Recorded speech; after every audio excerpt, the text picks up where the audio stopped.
আমি সাঁতার কাটতে পারি, এটা ইংরেজি হচ্ছে আই ক্যান সুইম। আমি সাঁতার কাটতে পারি, আই ক্যান সুইম। আজকের ভিডিওতে আমরা ক্যান দিয়ে বাক্য তৈরি করা শিখব। So without any delay let's started today's video. প্রথম সেন্টেন্সটি হচ্ছে আমি ইংরেজি বলতে পারি, এটা ইংরেজি হচ্ছে আই ক্যান স্পিক ইংলিশ। আমি ইংরেজি বলতে পারি, আই ক্যান স্পিক ইংলিশ। তারপরে সেন্টেন্সটি হচ্ছে আমি গান গাইতে পারি, এটা ইংরেজি হচ্ছে আই ক্যান সিং। আমি গান গাইতে পারি, আই ক্যান সিং।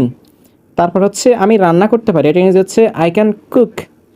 আমি রান্না করতে পারি, আই ক্যান কুক। তারপর সেন্টেন্সটি হচ্ছে আমি তোমাকে সাহায্য করতে পারি, এটা ইংরেজি হচ্ছে আই ক্যান হেল্প ইউ। আমি তোমাকে সাহায্য করতে পারি, আই ক্যান হেল্প ইউ। তারপর হচ্ছে আমি দ্রুত দৌড়াতে পারি, এটা ইংরেজি হচ্ছে আই ক্যান রান ফাস্ট।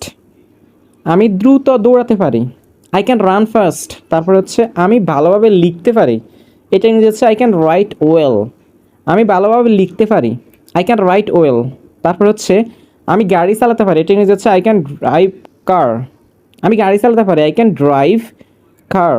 তারপর হচ্ছে আমি এই সমস্যার সমাধান করতে পারি, এটা ইংরেজি হচ্ছে I can solve this problem. আমি এই সমস্যার সমাধান করতে পারি, I can solve this problem. তারপর হচ্ছে আমি আমার লক্ষ্য পূরণ করতে পারি, এটা ইংরেজি হচ্ছে আই ক্যান অ্যাচিভ মাই গোল। আমি আমার লক্ষ্য পূরণ করতে পারি, I can achieve my goal. Thanks for watching. I really appreciate you watch my video. Thank you so much.